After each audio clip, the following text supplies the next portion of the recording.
Hello student, क्या हाल चाल। Myself Dheeraj Suman, director of DSF classes Kota, running coaching class for IIT and medical in Kota at present.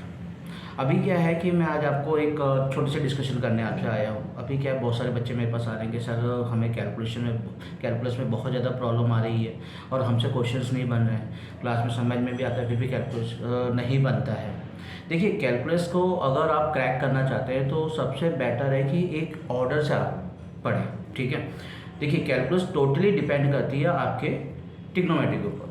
ठीक है, क्योंकि पूरी कैलकुलस ट्रिग्नोमेट्री के ऊपर बेस है, तो सबसे पहले आपको ट्रिग्नोमेट्री को स्ट्रॉन्ग करना रहेगा। ठीक है, अच्छा, कभी भी आप क्वेश्चन करते हैं पहले बेसिक को समझिए।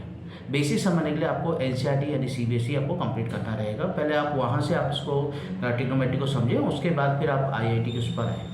ठीक है, अब जब आप इस पर आएंगे तो आपको एक ऑर्डर से करना है। पहले आपने ट्रिग्नोमेट्री को अच्छा किया, फिर आप रिलेशन को अच्छा करें, फिर आप फंक्शन को, फिर देन उसके बाद limit, continuity, differentiability, MOD, AOD, इस तरह से आपका ऑर्डर चलता है। और जब आप चैप्टर पढ़ रहे हैं तो केवल उस चैप्टर में आने वाले कॉन्सेप्ट को अच्छी तरह स्ट्रॉन्ग करें। ठीक है, कि भाई जो जो क्वेश्चंस मतलब जो कॉन्सेप्ट्स हैं उसमें से कोई छूटना नहीं चाहिए, पहले उसको परफेक्ट करें। जैसे आपने सबसे पहले कंपाउंड एंगल कर लिया। ठीक है, ट्रिग्नोमेट्री का पहला कंपाउंड एंगल कर लिया, उसके सारे कॉन्सेप्ट आपने समझ लिया, उसके कुछ क्वेश्चन प्रैक्टिस कर लिया। देन उसके बाद जब आप फंक्शंस पे आते हैं तो फंक्शंस के भी कॉन्सेप्ट आप पढ़ लीजिए। अब जब आपने फंक्शंस और ट्रिग्नोमेट्री के कॉन्सेप्ट कर लिए, देन आप लिमिट पे आइए। अब जब आप लिमिट में आएंगे तो आप लिमिट में नोटिस करेंगे कि लिमिट में लिमिट लग रही है, मगर कॉन्सेप्ट आपका फंक्शन का है या आपका ट्रिग्नोमेट्री का है। यानी कि आपको ऐसे क्वेश्चन से प्रैक्टिस करने हैं लिमिट्स के जिसमें आपका ट्रिग्नोमेट्री और फंक्शन का काम आए। देन उसके बाद आप कंटिन्यूटी पे आइए। कंटिन्यूटी पे जब आएंगे तो आपको ऐसे क्वेश्चन करने हैं जिसमें फंक्शन, लिमिट, कंटिन्यूटी और ट्रिग्नोमेट्री का यूज़ हो। उनको मिक्स करके क्वेश्चन आपको करने हैं, ईजी क्वेश्चन नहीं करने हैं। देखिए, 200 क्वेश्चन पर डे करने से कोई फ़ायदा नहीं है अगर एग्ज़ाम में आने लायक नहीं है। उसकी जगह भले आप 20 क्वेश्चन करें, 25 क्वेश्चन करें, 30 क्वेश्चन करें, मगर वो क्वेश्चन करें जो एग्ज़ाम में आने लायक है।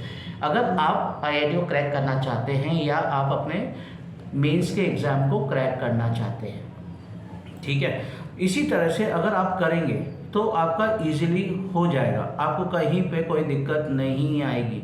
और अगर फिर भी अगर आपको दिक्कत आती है, कॉन्सेप्ट समझ आता है कि कैसे हो रहा है, क्या करना है या किस ऑर्डर से पढ़ना है, तो हम आपके लिए यहाँ पे कोटा में कोचिंग खोल के बैठे हुए हैं। आप आइए हमारे पास और हमसे पढ़िए। और सबसे अच्छी बात है कि हमारे बैच में 3 से 4 बच्चे रहते हैं, इससे ज़्यादा हम एक बैच में बच्चों को लेते ही नहीं हैं, ताकि हम हर बच्चे पे फोकस कर सकें। हमारा मेन मोटो है कि आपका लगा हुआ पैसा खराब नहीं होना चाहिए, और हमारी पूरी कोशिश होती है कि आपकी जो रैंक्स है वो बहुत अच्छी आएँ, चाहे वो NIT के लिए हो या आपके IIT के लिए हो।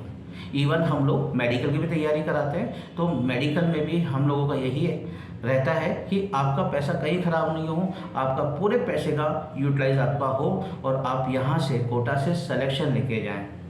तो आई होप आपको मेरी बात समझ में आई है, और अगर फिर भी प्रॉब्लम आए तो आप मुझे मेरे कॉन्टैक्ट नंबर 9928670594 पर मुझसे कॉन्टैक्ट कर सकते हैं। Thank you.